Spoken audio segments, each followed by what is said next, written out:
Does anyone has any anything to announce before we start? I don't think so, Geshe-la. So I think you all are aware from today the class will be half an hour, 90 minutes without a break, instead of 2 hours with a break. So, and yeah, if you have any questions, you can raise your hand or send in chat, or at the end, I can still have some time for any kind of questions, discussions. Okay. So we try to, again, quiet your mind by watching the breath for a few moments.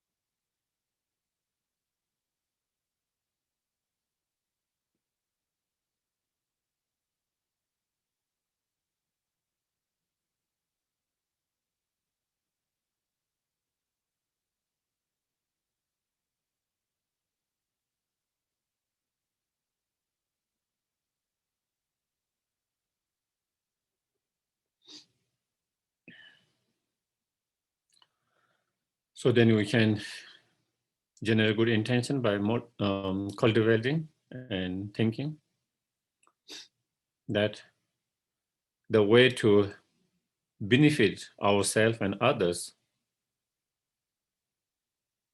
in the most profound way is to help to reduce and overcome all those negative emotions, feelings, thoughts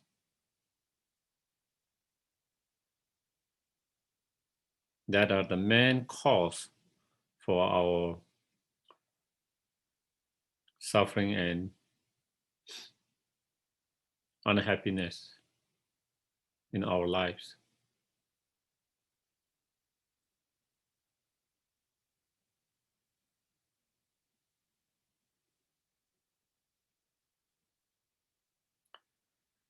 In order to reduce and overcome all those negative thoughts, emotions, feelings, we need to cultivate the positive thoughts, feelings, and emotions of the mind.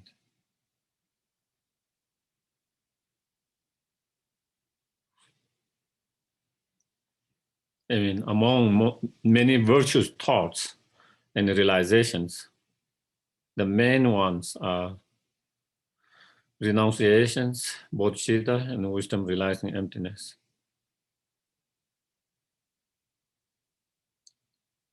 So we need to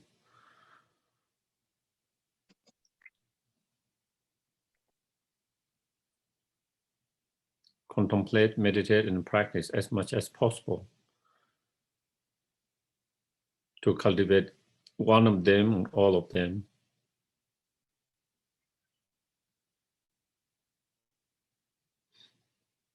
And for that, we need to be reminded of the practice. We need to continue to study, learn about those practices.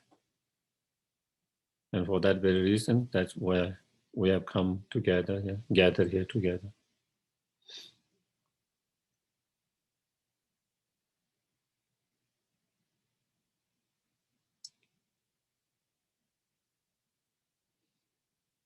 Through coming here together, listening, engaging in discussions, reflections, contemplations, may ourselves and all sentient beings be able to cultivate and fully develop the pure renunciation, bodhicitta, and wisdom, realizing the ultimate truth.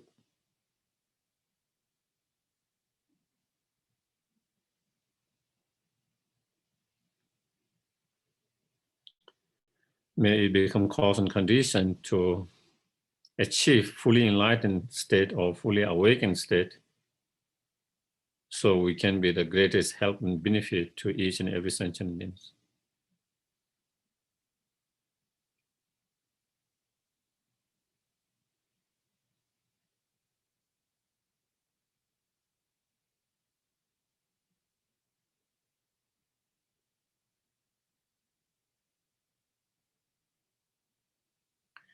Okay, so then, yeah.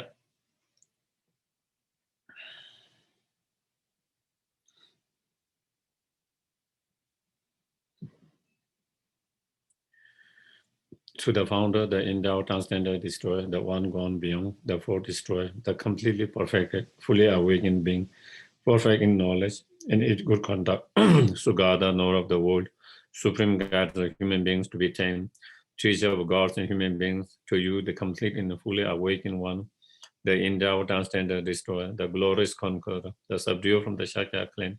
I prostrate, make offering, and go for refuge. To the founder, the endowed, transcendental destroyer, the one gone beyond, the fourth destroyer, the completely perfected, fully awakened being, perfect in knowledge, and its good conduct, Sugata, knower of the world, supreme guide for human beings to be tamed, teachers of gods and human beings, to you, the completely and fully awakened one, the endowed, transcendental destroyer, the glorious conqueror, the subduer from the Shakya clan, I prostrate, make offering, and go for refuge. To the founder, the endowed, transcendental destroyer, the one gone beyond, the fourth destroyer, the completely perfected, the fully awakened being, perfect in knowledge and in good conduct, Sugata, knower of the world, supreme guide of human beings to be him, teacher of gods and human beings, to you, the completely and the fully awakened one, the endowed, transcendental destroyer, the glorious conqueror, the subduer from Shakya clan, I prostrate, make offering, and go for refuge. 사시베게 중심에 도다리라리시 인데게 바데 상계신도 미데오와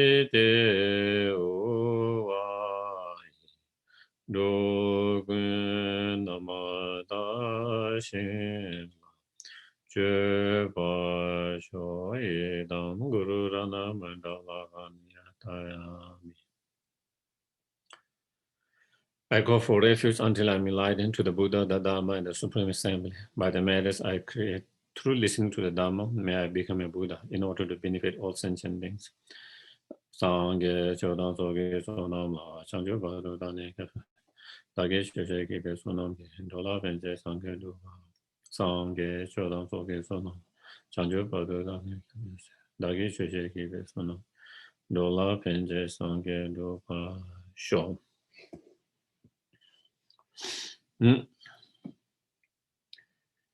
So let me check the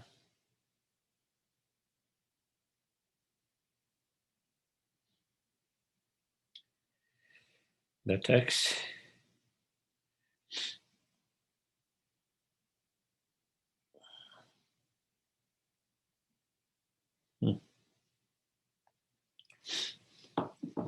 Okay.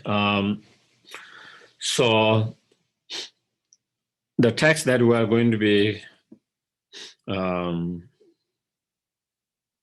discussing from today, as it has been sent to all of you, the link, and I'm sure you have downloaded it. And it's a very short text, it's just 2 pages, but it's a very powerful text that contains the whole essence of the Buddha's teachings. It contains the whole Lamrim,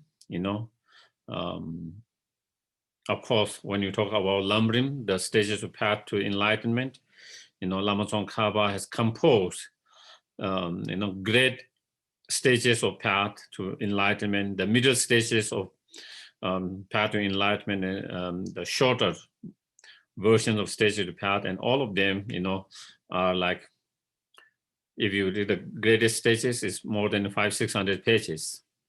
Middle, more than 300-400 pages, but this one is very short, but it contains the whole Lamrim in that. And the way it is presented is also very unique or presentations of the Lamrim. And just to talk about the author, Lama Tsongkhapa himself, 13th, 14th centuries, and he's the founder of the lineage that we follow, Gelug or Ganden lineage. And Lama Tsongkhapa was not only great scholar and philosopher, one of the greatest scholar and philosopher in Tibet, but also if you compare his writing, he's one of same in equal as one of those greater Indian Nalanda masters. And it is not by something that his follower says, but even some of the some other Indian masters who are not particularly follower of him, but who are expert in those scriptures. When they read his scriptures, they are amazed by his writings, and they say, he can be absolutely compared to some of the greatest philosopher or master from the Indian Nalanda traditions. And of course, that, his great scholarness and philosopher, I think every lineage in Tibetan lineage, they kind of agree that and understand that. But many others doesn't know that he was not only just great scholar and philosopher, he was a great practitioner and master, who have developed high realizations.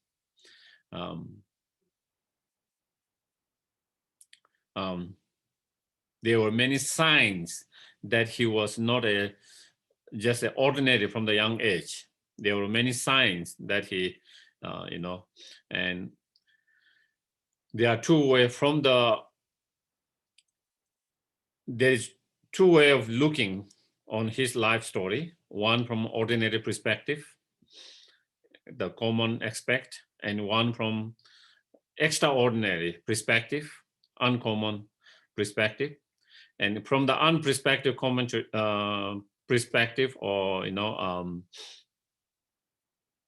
extraordinary point of view, he is regarded manifestation of Manjushri himself. He is known as Manjushri, the Buddha of wisdom, manifesting in that form as a Lama Tsongkhapa at that time in Tibet.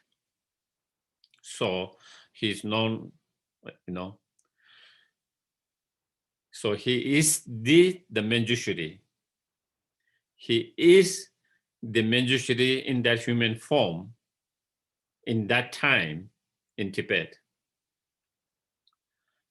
But of course, that is more for those who can see beyond our ordinary perceptions, who have the ability to see, go beyond ordinary perceptions. But even for those ordinary people who does not have that kind of to able to see with the extraordinary perceptions, even for the ordinary perspective, Lama Tsongkhapa was, has a strong connection to Manjushri. He has, at the very beginning, he didn't have direct access to Manjushri. So sometime, of course, he studied, he read all the Indian commentaries. And through that, he interpreted things, his understanding according to his wisdom. And then when there are certain difficult point, when he is unable to clarify, then he tried to get the answer from Manjushri. And at the very beginning, he didn't have a direct access, but one of his teachers has access in a sense that that teacher, from the very young age, he has the visions of Manjushri. And through visions, he can actually ask questions and he could receive the answer. So sometimes Lama Tsongkhapa asked some of those difficult points through his teacher, Lama Umaba. And through that, he asked some of the questions that when there's he's not so clear, difficult points, and he used to receive the clarity, the answers to those questions through his teacher, Lama Umaba. Later, Lama Tsongkhapa, he has himself direct access to Manjushri himself. It is so there are three different ways of having access to the deities, the Buddhas, Some, they come in dreams. They appear in a dream, and then you communicate through dreams. In dream, you ask questions, and then in a dream, you receive the answers. So then there is one way of, for certain practitioners, they are able to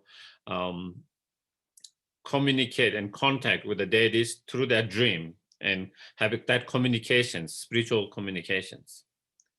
Then for some, they have visions, in their meditations. In their meditation, they have the visions. And then in their meditation, they are able to ask those questions and communicate. And then again, they receive the answers and have a communication back and forth. But that is not a dream, but through visions in your meditations, through your meditations. And for some, they are able to actually have access, like with the eye consciousness, not only meditation, but like seeing as person to persons, even with your eye consciousness directly. And it is said, Lama Tsongkhapa, later part, he has access, like as you see human to human being and ask questions back and forth, have the discussions. So he had that access to Manjushri later part to be able to communicate directly in person to person like that. And so through that, you can see, even from the ordinary perspective, he has a strong connection with Manjushri in that way. And especially when it comes to this subjects, three principal aspects of the path, it is said actually these teachings was directly given to him by Manjushri. These teachings was directly given to him by Manjushri.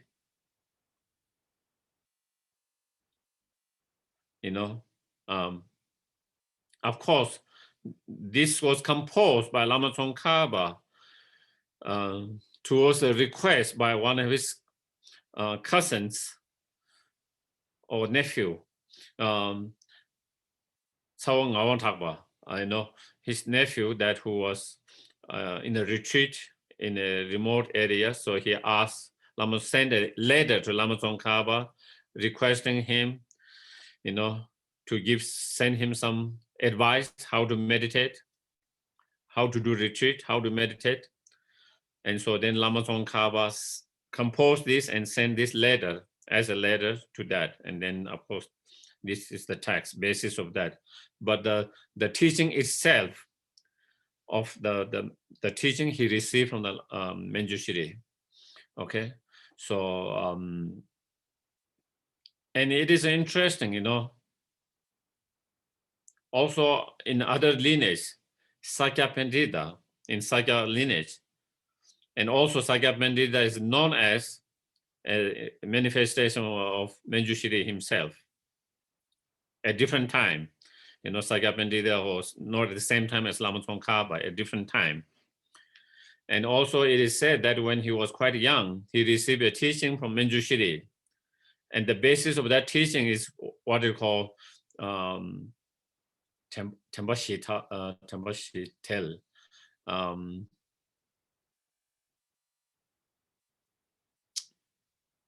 The mindfulness of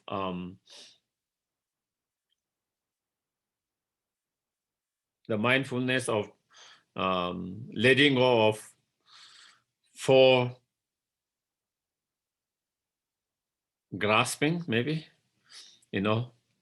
and basically the teaching that is same as three principal aspects of path.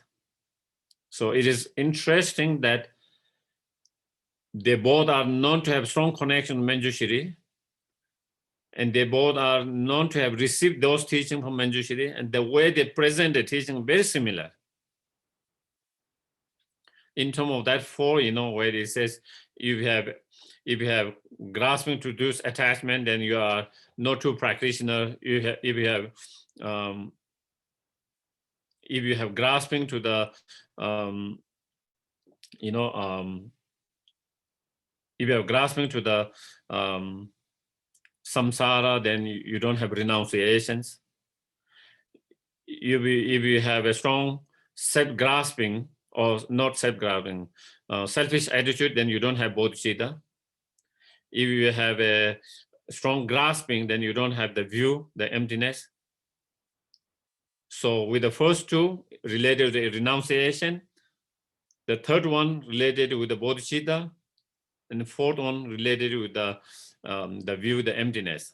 So even the presentation by those great masters, so similar, so similar. And especially the three principal aspects of the path, this text is so well known, not only among this lineage, but it was so, these teachings and this text was so touched so many other great masters from other lineage as well. And many other lineage also wrote commentary to this, and they also teach. Normally, in different lineage, they teach only the scriptures, mostly written by their own founders and their lineage. But when it comes to three principal aspects of the path, some of the greatest Nyingma masters have written commentaries, and they actually teach that. Some of the Kagyu masters have written a commentary that, and they teach based on this text. So it is, they were amazed by Lama Tsongkhapa's writing of this. They were very much impressed and amazed by his writing. So we have to understand the beautiness of the way Lama Tsongkhapa presented the Lamrim, or the main stages of the path in this way, through the three practice of. So from the title, it is called three principal aspects of the path. Okay, so of course, there are many stages of the path to enlightenment. There are many realizations on the path to enlightenment. Among different realization, among different practices, among different stages of the path, the principles, the key three principles is the renunciations, the bodhicitta, and wisdom. And so this is the three principal aspects of the path to enlightenment, okay? So first we have to understand what are those three principal aspects of the path. What are those three principal aspects of the path? Is the renunciation, is the bodhicitta, and wisdom, realizing emptiness, or the view, okay? So that is title. So through title, the main subject of this text. What is going to be the main subject or the topic of this path? And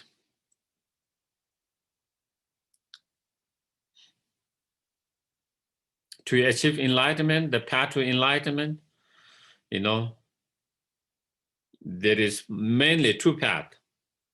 The path to enlightenment, or stage of path to enlightenment. One is, what you call the Sudrayana, or the vehicle of perfections, and one is Vajrayana, the vehicle of Tantra.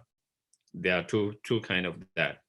So whether you follow the Sutrayana, or whether you follow Tantrayana or Vajrayana,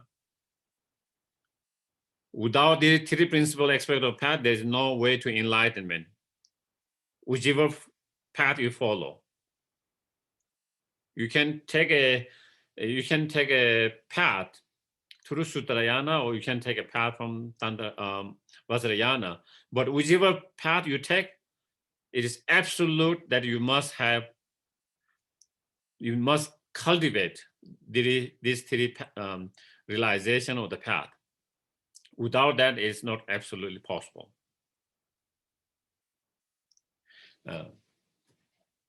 So sometimes it is also known as three common path. And it's called a common path because it's common to both Vajrayana and Sutrayana. Because for both path, it is needed, necessary to achieve enlightenment. So, it is so just through the titles, you get so much understanding. There's so much meaning in just the title itself. You know, if we don't have these three principal aspects of the path, you know, no matter how much sadhana we do, no matter how much we do the working with our channels and drops and wind energies, all this practice will not be able to lead to enlightenment unless those practice has been supported by these three principal aspects of path. If your practice of whatever visualizations, recitation of mantras, or all other practice, such as dealing with your drops and wind energies and channels and so forth, if it is supported by those three principles, then they can become a path to enlightenment. If it is not supported by them, then they are just an exercise, just an ordinary exercise. It doesn't become cause to enlightenment, And so this is the crucial. And also when you talk about Lamrim, spiritual path, basically the essence of all the Lamrim teachings actually contains within these three principal aspects of the path, When we talk about, it is a different presentation. When you talk about Lamrim or the stage of path to enlightenment, it is presented from the point of view of the practice of small capacity, the practice of middle capacity, the practice of great capacity, through those 3 points of view. And here is presented from the point of view of renunciation, bodhicitta, and wisdom. So even though it is actually what is being presented Lamrim, but the way it's presented is slightly different. Instead of presenting as the practice of three capacity, or it is presented as three principal aspects of the path. And so when we have that understanding, also our understanding of Lamrim also improve or have a more more deeper understanding of that. So I think because I was talking about the Lama Tsongkhapas, not only as a great scholar and philosopher, but as a great master as well. His renunciations, his non-attachments to worldly concerns, such as fame, reputations, wealth, is very well known. Very well known. Even he was the founder of this lineage, and even he was followed by thousands, hundred thousands of great scholars, great practitioners, and great of that, but he was never kind of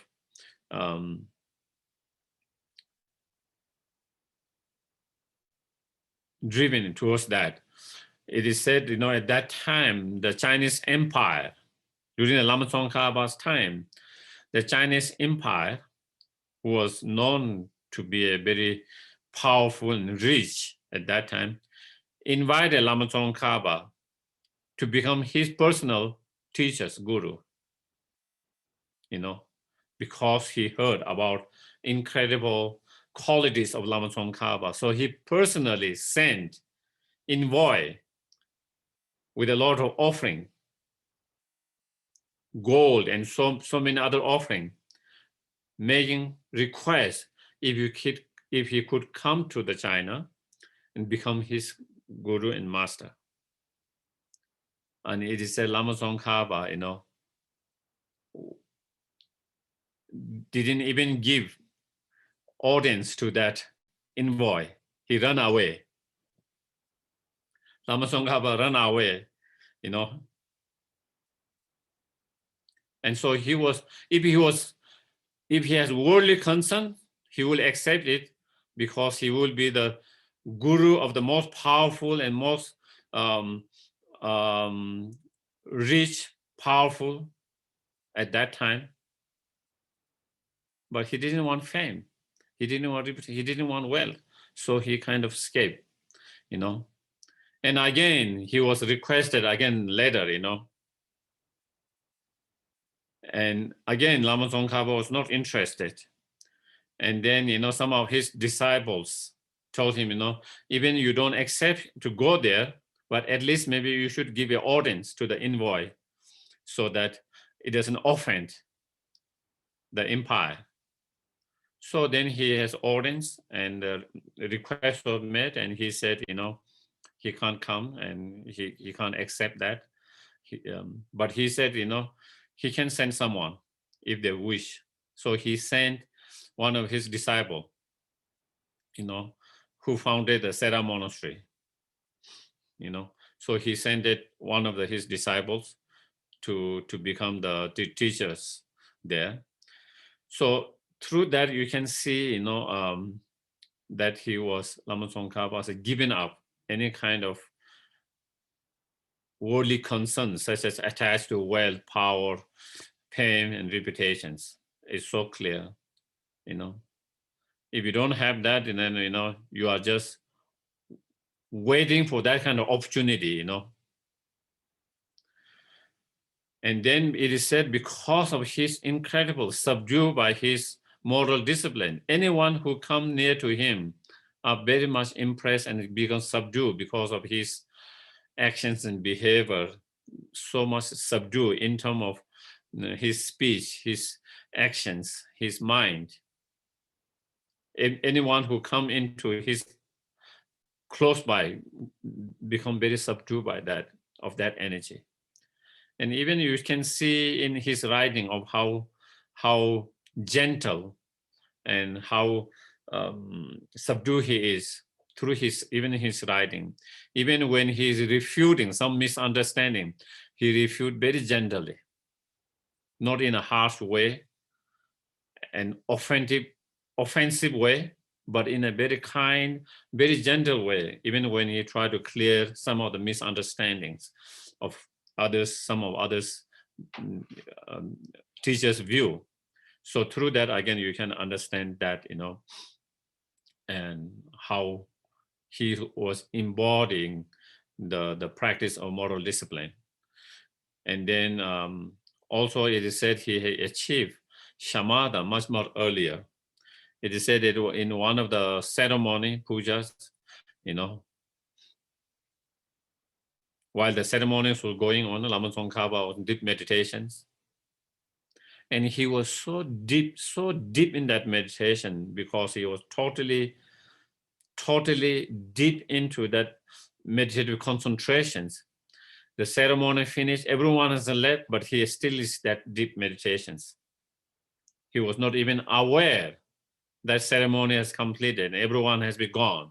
He's still in that because how deep that he was in that meditation of that shamatha. And then in terms of wisdom realizing emptiness, at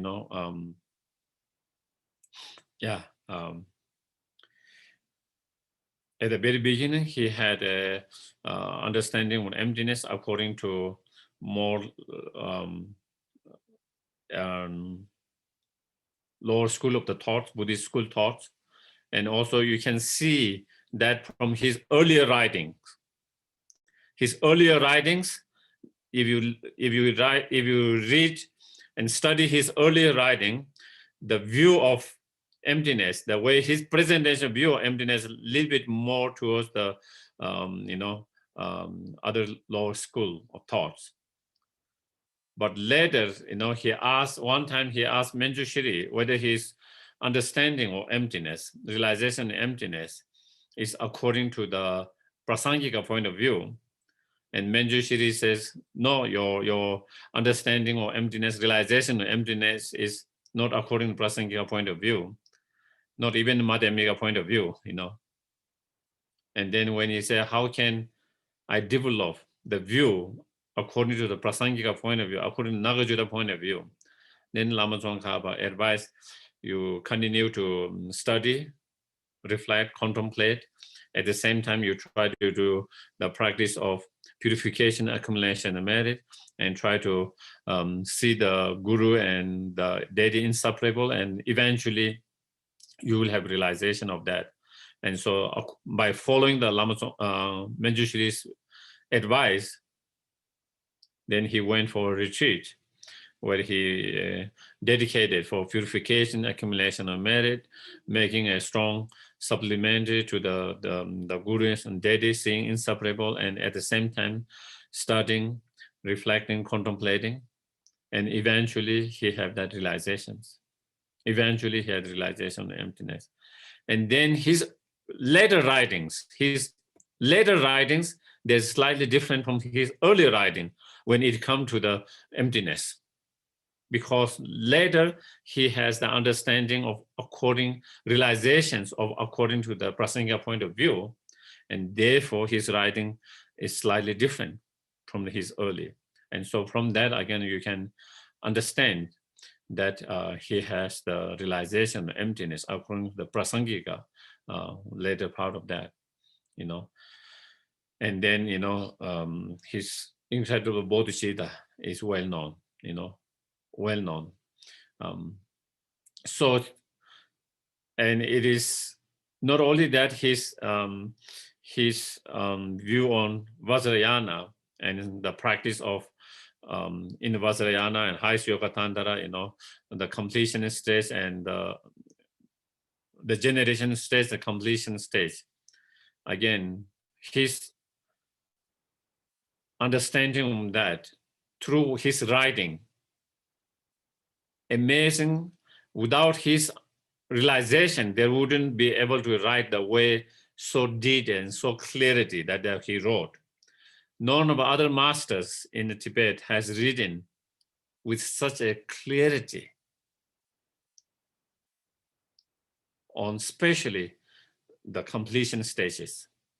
Sometimes even some of those clarity that he comes with, sometimes it is even hard to find in many of the Indian masters' commentaries.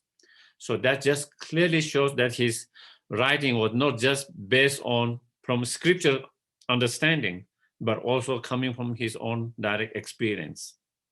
And that is where he can write such a clarity in that. So he was incredibly great masters and practitioners, highly. And also there is a stories that, even though Lama Tsongkhapa has reached a point where he could achieve enlightenment in that very lifetime, in very that lifetime, by engaging in the highest yoga tantra completion stages, by embracing the action mudra, he decided not to do that in order to preserve the Dharma, purity of the Dharma. So instead, he did that during the intermediate stages. So he achieved fully enlightenment in that, and it is because of his incredible the wish to preserve the Dharma purity. That is he did that. So I think it's very short story of Lama Tsongkhapa, the author of this text we are going to discuss. So it's important to really understand who the author is, So then once you understand, then you know how special the teachings are, how special the text is. It's not just great scholar, but actually it's a great practitioners, highly realized practitioners, and the teachings coming from his direct experience, not just a scriptural kind of writing, but from direct experience. And that is also why those teachings are so powerful, because it's a direct experience,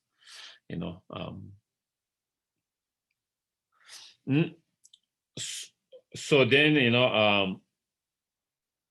if you go to that at the very beginning, so that is, we just finished the title itself, and second, then it starts with homage, and most of the texts, they start with the homage at the very beginning, the object of homage changes in some scriptures.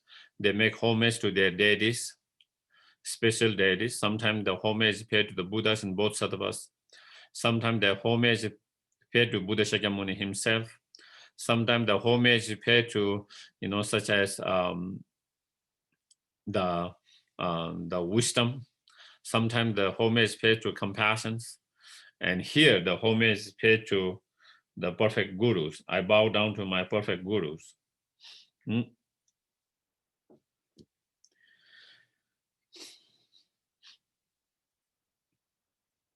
I think in here, when you, first of all, here it doesn't say pay homage to guru, but gurus, many gurus. So when you said that, then it's paying homage to all the lineage gurus, from the lineage gurus up to the direct personal gurus. So, and within the lineage guru, sometimes there is 2 lineage, sometimes there is 3 lineage. When you talk about 2 lineage, then it's the lineage of method and the lineage of the wisdom, profound, profound wisdom lineage. And when it's a wisdom lineage, then Buddha Shakyamuni, Manjushri, then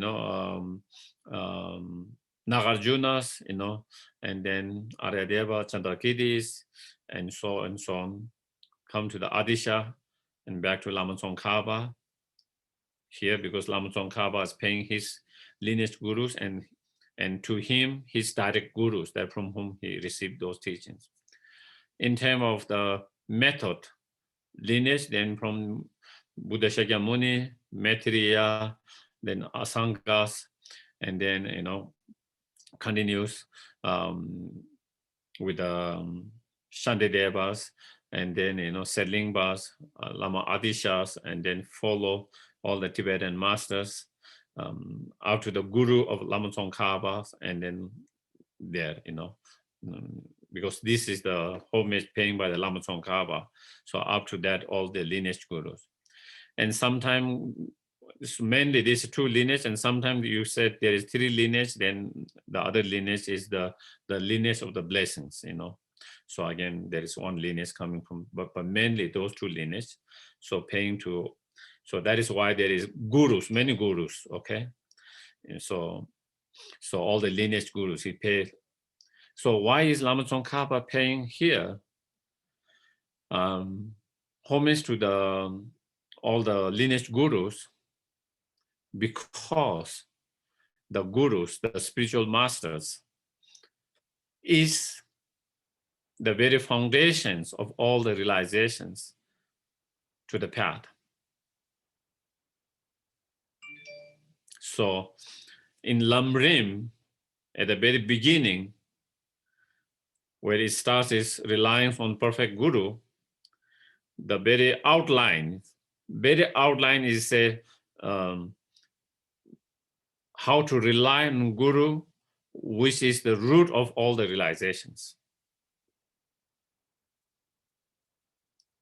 So that is why the spiritual guru or master is so important, to have a spiritual realizations. Of course, if we are trying to just develop just a knowledge, just a information, just a knowledge, maybe relying on guru is not as important. We can learn a lot of things just by reading, just by just by listening to YouTube and so forth. But in order to have realizations, then it is important to have these unbroken oral transmissions that is a path from the Buddha Shakyamuni up to all through those lineage gurus up to the direct guru. So that is so important to really have realization, to have that unbroken lineage. And that unbroken lineage, the direct lineage, we cannot get from the book or the computer, such as YouTube and so forth. And so therefore, and even in terms of, it is explained why Milarepa, who is among all the master, among the Tibetan master, who is known to have achieved enlightenment in one lifetime, because of the way he relied on his guru, Marpa, his devotions, and the way he relied on that has a strong impact in his cultivating all this realization quickly. Same with Indian, Naropa having all this realization by relying on his teacher Telopa, the way he relied with such a strong devotions. The same with the Marva relying on the Naropa, and same in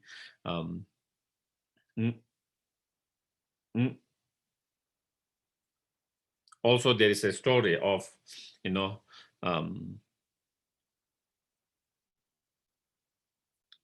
I don't remember clearly, one of the great Sakya masters. I think either it is Sakya Pandita or one of the Sakya Kungan Nyingbo Gelsen, one of the great Sakya Pandita, one of the great Sakya masters.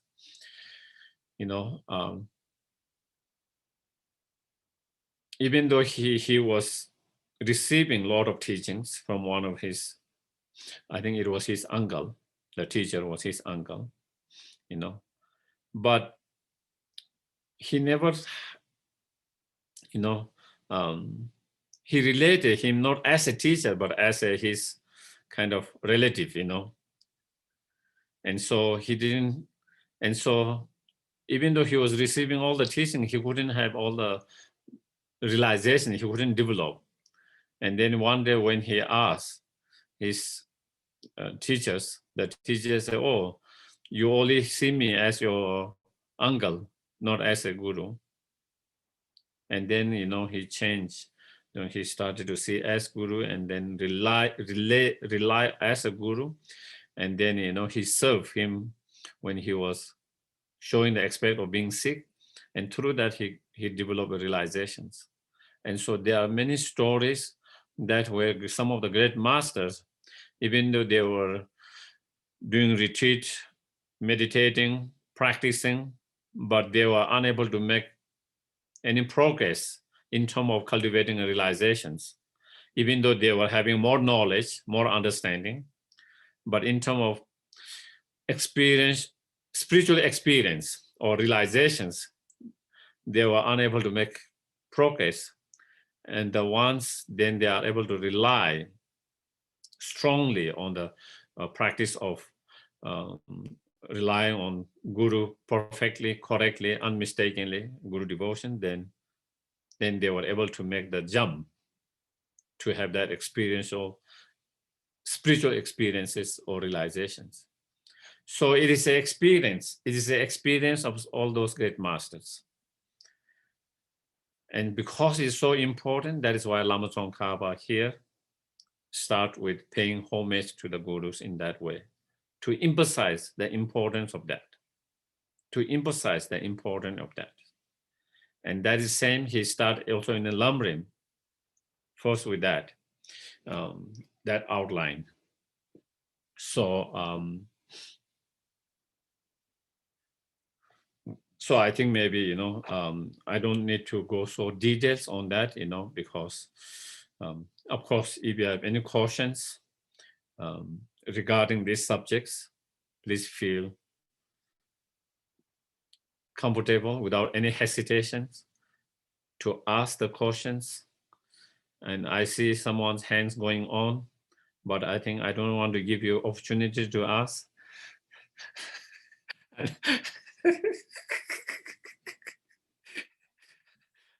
Yes, John. I was going to write to you, but then it takes too much to put into words. I just was a little bit confused. You know, you're referring to lineage gurus. I get that confused with the four Tibetan lineages: the Gelugpa, the Sakya, the Ningpa, and so they're different. I mean, they are different. Okay. Here the lineage gurus means whether it's the teaching on profound wisdom or whether it's a teaching on method like bodhicitta of compassion, the teaching passing from Buddha and then through all the Indian masters. And then in Tibet, then it is passed through their different lineage. In our cases, then from Adishas to Adishas, I think up to sudden time, it is same lineage. Then after certain time, the lineage split. Okay, after certain time, the lineage split. So from our side, from Lama Tsongkhapa, after Lama Tsongkhapa, then we have the lineage that is passed by Lama Tsongkhapa to his disciples, and then from his disciple to their disciple, and through like His Holiness Dalai Lama and other teachers to us.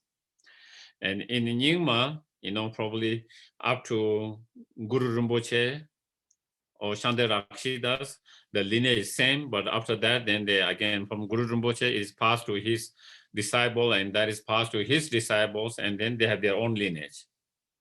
And same the Kagyu lineage, same. So in some time, there is this, up to certain time, it is the same lineage.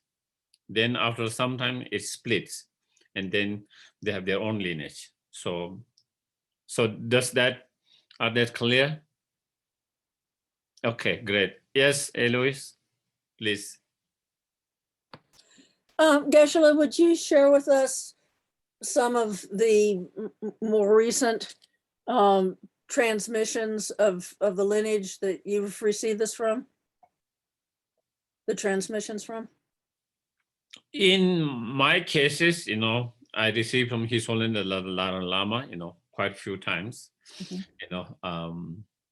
in terms of the three principal aspect of path, as well as all the lamrims, from His Holiness. And of course, His Holiness received those teachings from Ling Rinpoche, or also from Ling Rinpoche, also Tijang Rinpoche, also other teachers, I think Tada Rinpoche also, So he received from quite few other lineages.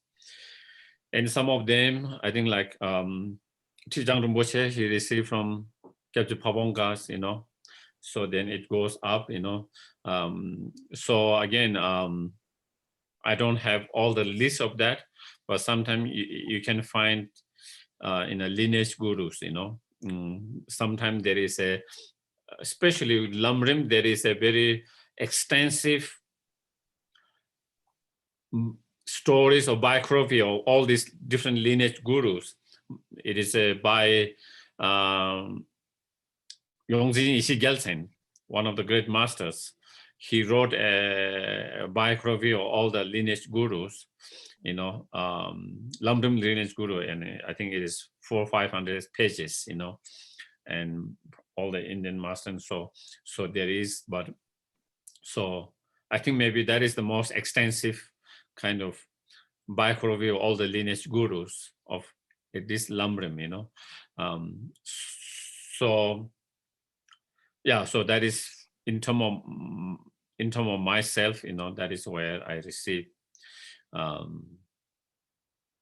And some of them, I think I might have received from some of my other teachers, but sometimes because I don't keep track of what I receive. You know, some people keep track of everything, so sometimes you forget what you receive, you know, over the years. But with His Holiness, very clearly, that I can remember and that I receive. So yeah. Okay, thank you. Yeah. So any other questions regarding so far?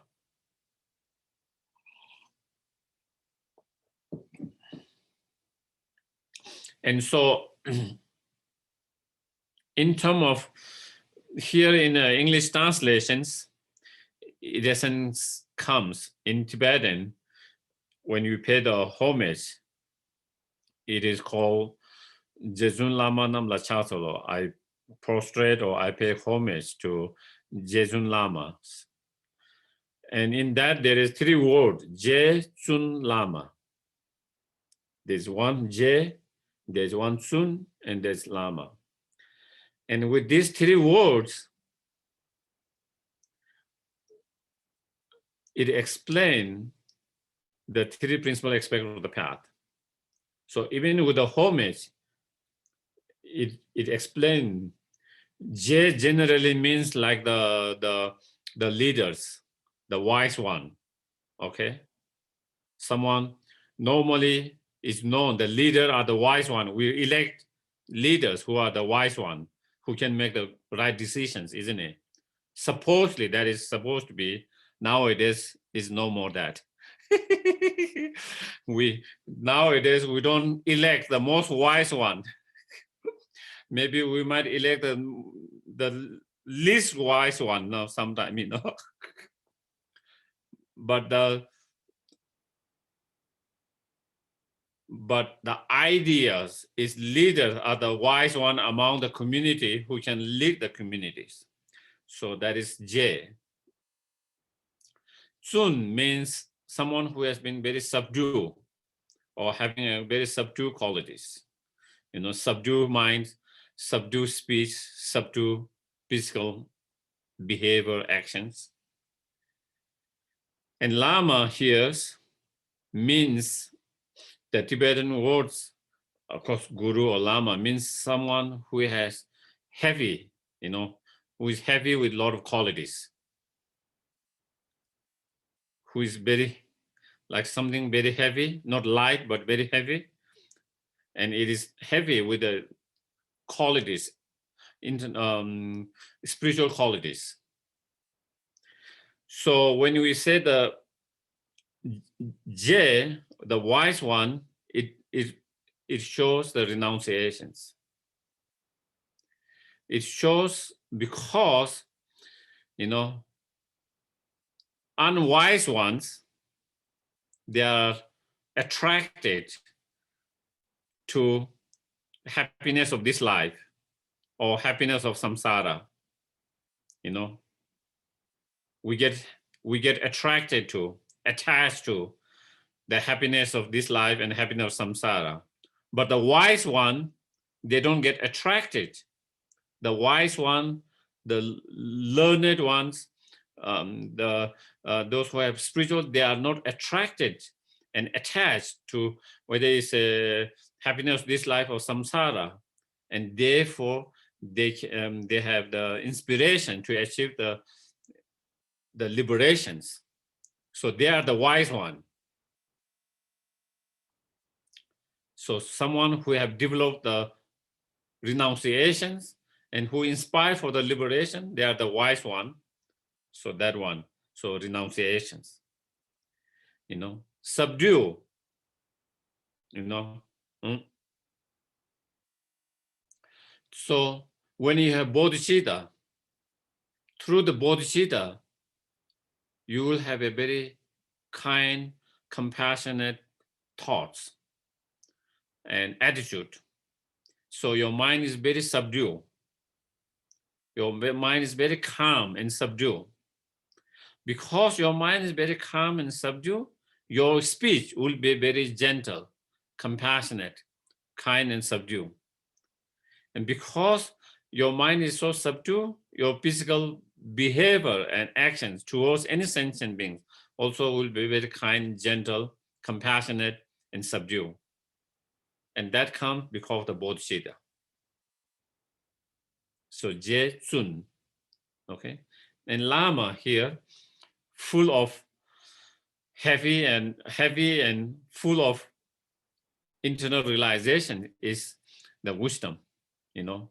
When you have wisdom realizing the emptiness or ultimate truth, through that, then it leads to all your realizations, other realizations.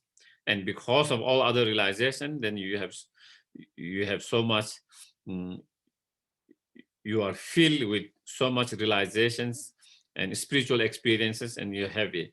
So with that, even that homage, Jejun Lama, Namla Chatalo, prostrate to Jejun Lama or Lamas, that also just, there's one way of interpreting that. Even in just homage, it explains the main subjects of these scriptures or the text. So again, you know, it's such a short homage, but it's so profound. You know, yeah, that is the so that is the homage. And then the promise to compose, you know, the promise to compose or write this text or these scriptures by the author, Lama Tsongkhapa, you know. So then in that, it says the essential meaning of the Victorious One teachings. So the path placed by all the holy victories and their children, and the gateway to the fortunate one desiring liberation. This I shall try to explain as much as I can. So there's two different ways of understanding this verse. You know, the first 3 lines, with each line, you can interpret as the first line, you know, renunciation, the second line, the bodhicitta, and third line, relating to the wisdom.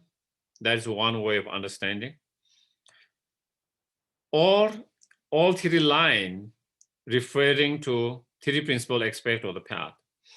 So if we take each line to each of those different 3 principal aspects of path, so here the first one, essential meaning of the Victorious One teachings.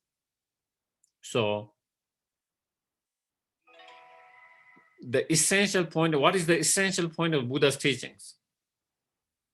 The essential point of Buddha's teachings is the teachings for the individuals to achieve liberation from the samsara, liberation from their delusions. All the Buddha's teachings were given in order to subdue our own delusions. And by subduing our delusions, we are able to free from all the suffering and samsara and achieve fully enlightenment. And in order to have that, you know, then we need, in order to have that, then we need to have the pure renunciations.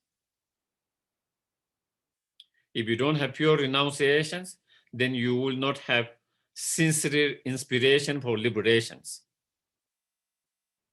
from the samsara and from the delusions. So that shows, with that line, it explains the renunciations as being the essential meaning of the Buddha's teachings, because all the Buddha's teachings were given directly, indirectly to achieve freedom from the delusions and samsara. And to achieve that, renunciations required. And renunciations that lead to that, you know, because once you have renunciation, then you enter the path, the first path. Until we don't have renunciation, then we have not really entered the real path. We are on the way to the path, but we are not actually have entered the path. Once you have renunciation, in that moment you enter the path. And so, and the path praised by all the holy victors, the Buddhas, victor here means, and their children mean bodhisattvas, the spiritual.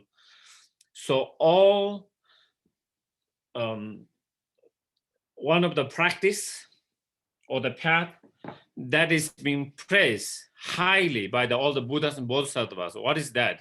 It's the bodhicitta.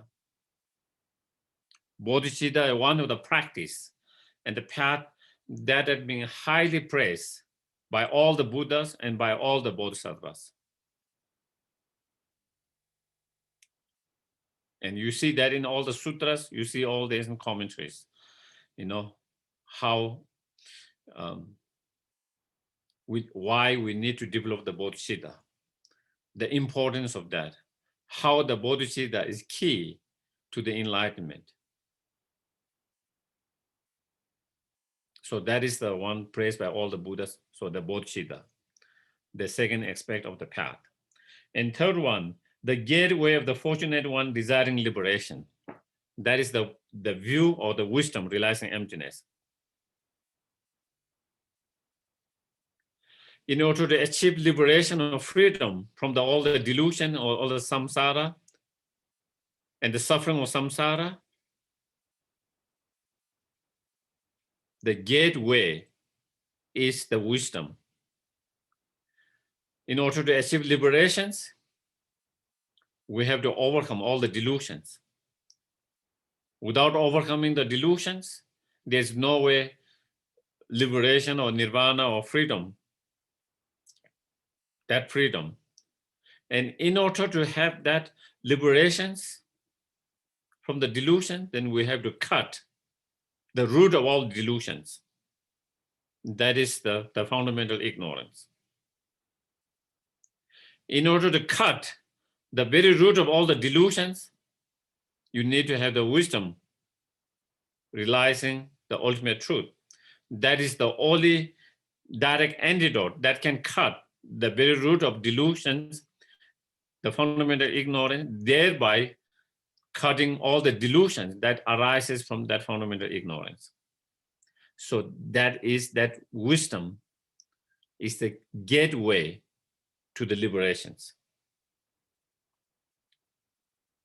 Yeah, so did you see? So with, again, each verse explaining, in a very brief way, before Lama Tsongkhapa go detail in all of that, he's explaining briefly, even in that, first line, renunciation, second line, the bodhicitta, and third line, the wisdom realizing emptiness. And also, you can also, another way of interpreting that is, the three principal aspects of the path, the renunciation, bodhicitta, wisdom, all three of them are essential meaning of the victors Buddha's teachings. All three of them are the path praised by the holy victors and their children. All three of them are the gateway of fortunate one desiring liberations. So do you get it? There's two ways. Each of them, the three different principal aspects of the path, or all three of them having each of those qualities. All of them are being the essential meaning of all the Buddha teaching. All three of them are being highly praised, the Buddhas and bodhisattvas. All three of them are the gateway to those who desire liberations. And then this I shall try to explain as much as I can. And so that is Lama Tsongkhapa being a very humble and practicing humility. And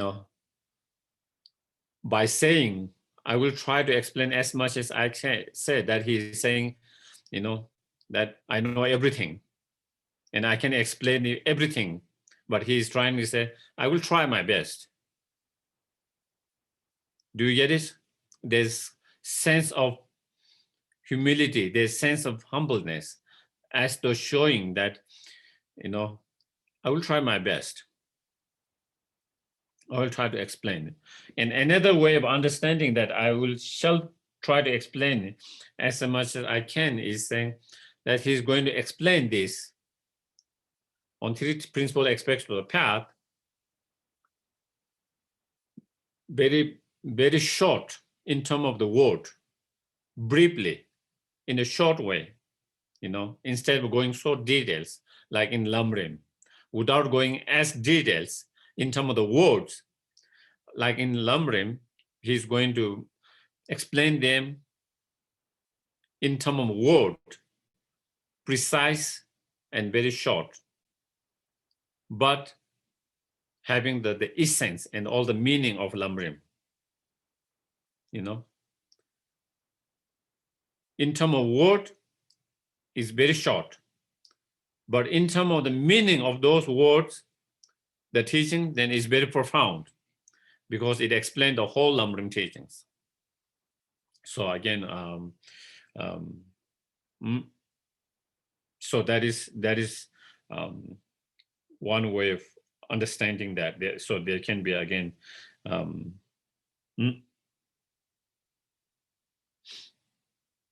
and then pursuing to listen,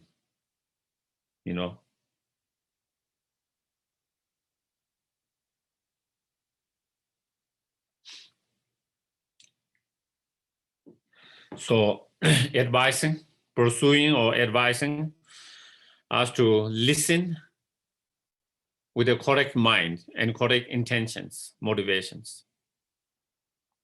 When we try to listen to the Dharma, then, it's important to have correct intentions and motivations. And so we don't need to go so detailed, but like in, in Lamrim, if you study and read the Lamrim, how to listen to the Dharma, then they are by applying 6 different way of intentions and free from 3 wrong vessels.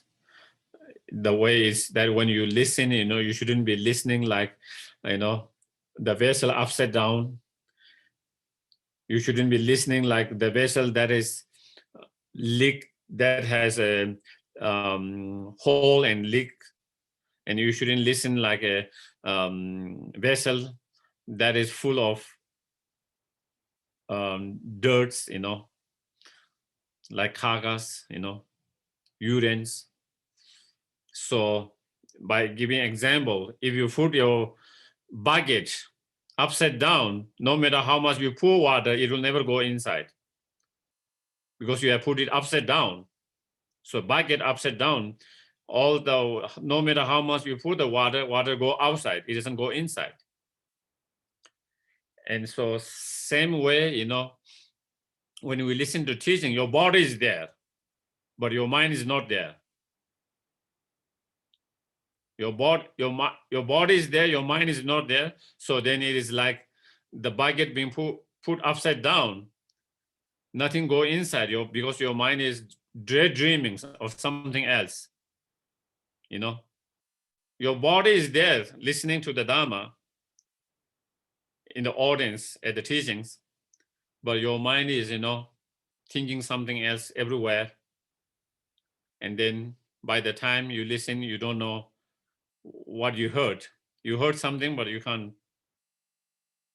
So that is like bucket put upside down.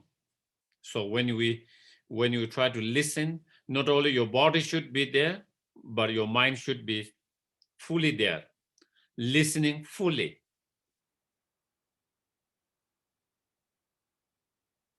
And sometimes I think it is good when you put the video on, you are more likely to listen fully here, because with this modern technology, with online, because we all are seeing each other.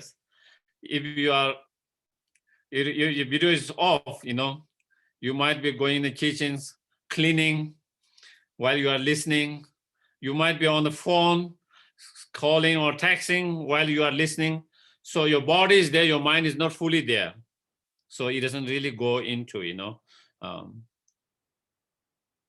because our mind doesn't have capacity to do 2 things simultaneously fully.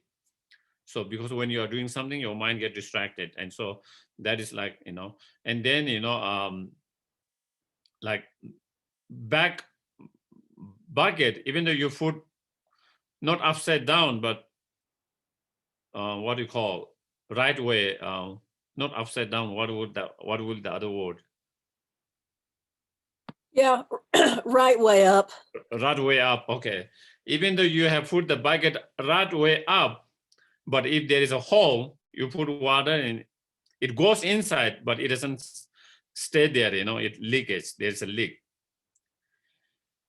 And so again, while your body is there, while you're trying to listen, but you forget it.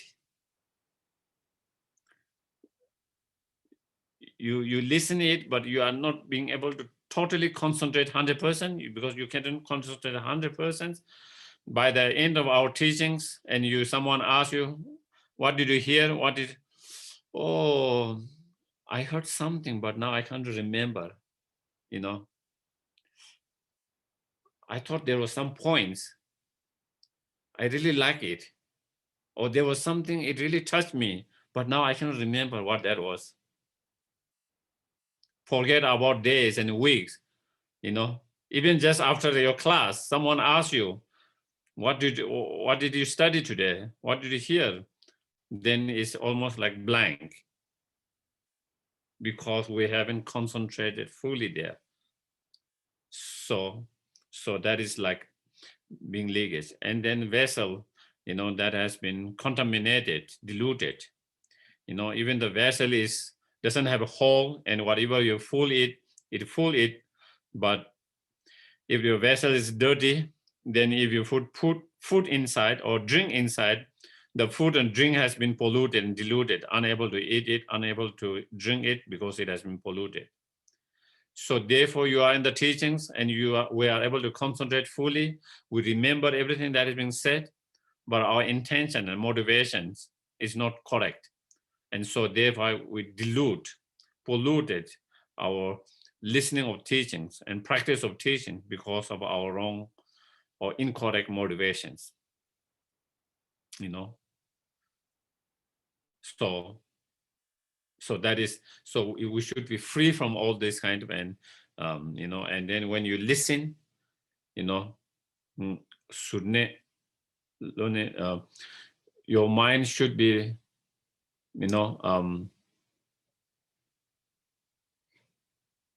your mind should be unbiased. Your mind should be very unbiased when you listen to the teachings. Very unbiased. Because if our mind is biased, when you are listening to teachings, if you have strong attachments, certain teachers, if your mind is biased and you are so strong attached to that, even the teachers presented wrong, you still think it's right because you are so attached to that, and because your mind is biased, you are unable to make the right because you are biased. And then if you are biased, some teachers, you don't like it, even they are presenting the Dharma purely, you will not be able to receive it purely because of your mind being biased. So our mind has to be free from being biased, so that we can actually really get, instead of our mind kind of making it ourselves. Unbiased, and we should have the wisdom to be able to make the decisions whenever the teachings are given, practice are given, so that we know that when is sometimes the teachings can be either maybe sometimes the teacher make mistake, of course teacher can make mistake, all the teachers are not fully enlightened, and definitely, sometime when I present the Dharma in whatever capacity that I know, I might be making mistake. So if you have wisdom, then when I make mistake, you realize that was mistake. So you are not misguided, because you have the wisdom to able to make what is true Dharma, what is not true Dharma, what is pure Dharma, what is not pure Dharma. And even when sometimes you notice, sometimes teachers, they mean to say something, but from mouth, they make mistake, they say something else, And so when that happens, you know, oh, the teacher slipped it, but that is what he doesn't mean. So you have able to make those judgments, and so that you don't get misled, guide, And sometimes you see, even with some other great teachers, sometimes, something from their slip something, and so sometimes they are not even aware of that, where they might have, and so and also, what is right, wrong, so to be able to make that. And so one of the others, I cannot remember now, Sunil Loden, Surneba, Lodeneba. So anyway, I don't remember one of the, maybe I will see next week if I remember, or maybe a little bit, maybe it comes in my mind. So we need to, and then another way, like seeing the teachers as like the Buddhas or the messenger of Buddha, or like the doctors, seeing yourself as a sick persons, seeing the teaching as the cure, the medicines, and then having the intention to listen to the Dharma and to flourish the Dharma, and like that, and 6 different way of, through that kind of intention motion, we try to listen. That is proper way of listening to the Dharma. So so I think maybe I think maybe I will kind of conclude here today. Any questions, any comments?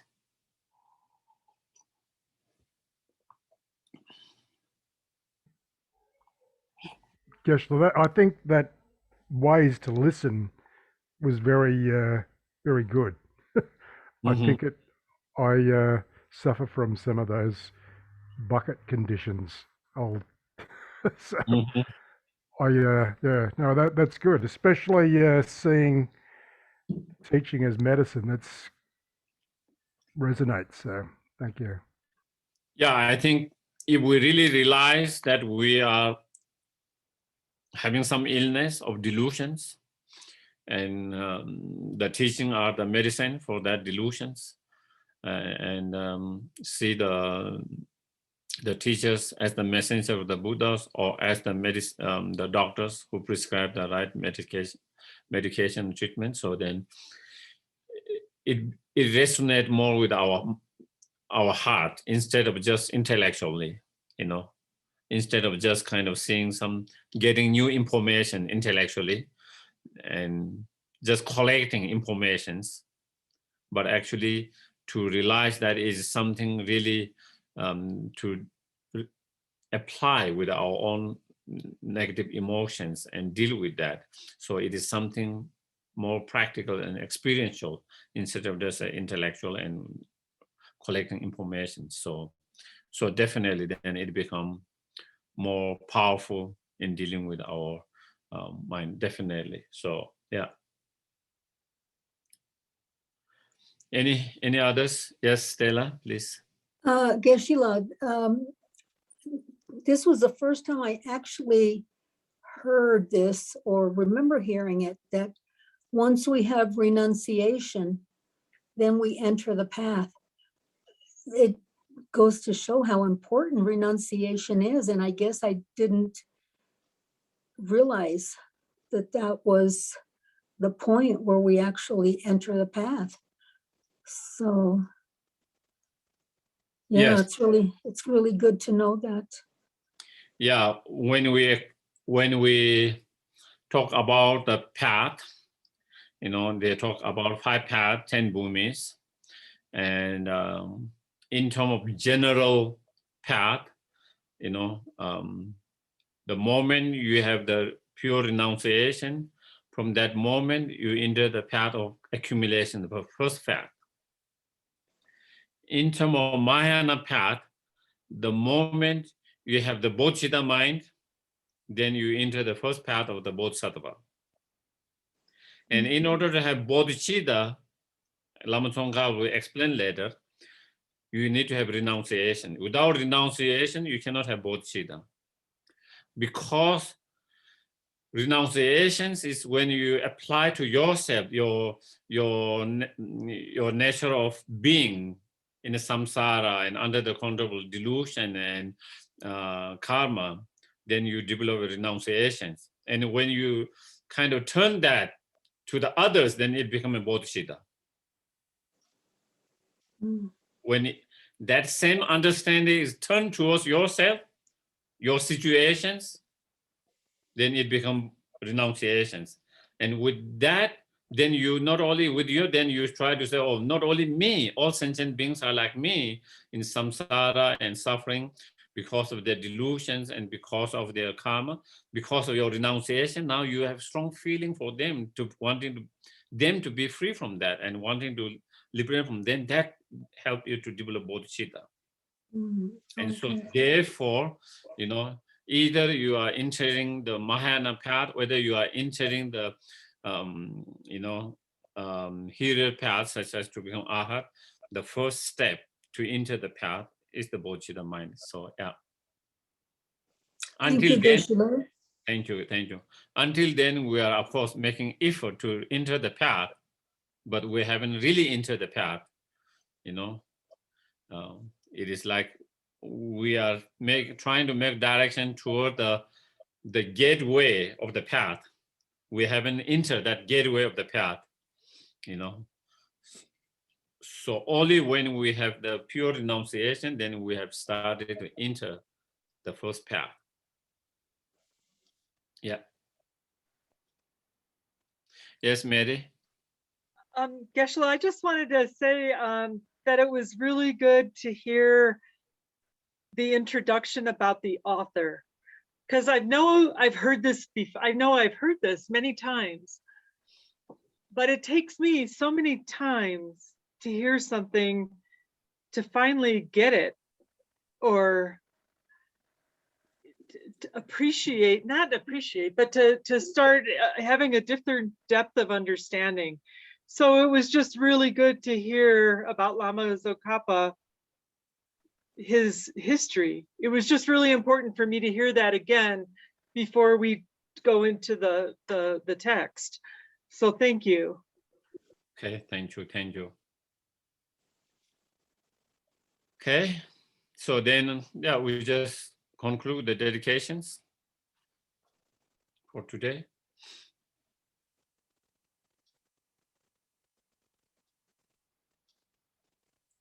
Due to the merit of these virtuous actions, may I quickly attain the state of Guru Buddha and lead all living beings without exception into that enlightened state.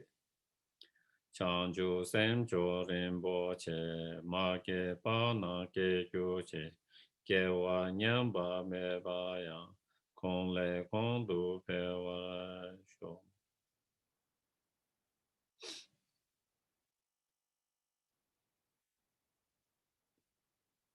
The wish-granting, wish-fulfilling jewel, source of every single benefit and happiness in this world, to the incomparably kind Tenzin Gyatso, I beseech, may all your holy wishes be spontaneously fulfilled.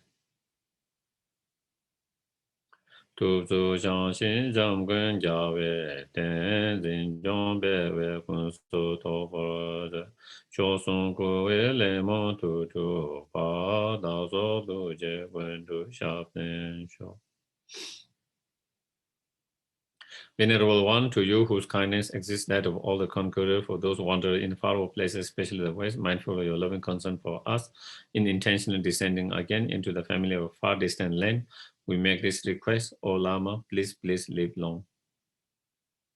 So thank you very much, everyone, for joining and giving your precious time. And yeah. Thank you, Geshe-la. Thank you, Geshe-la. Thank you, Geshe-la. Thank you, Geshe-la. Have a good night. Good night. Appreciate it. Have a Good good night. night, Thank you. Geshe-la.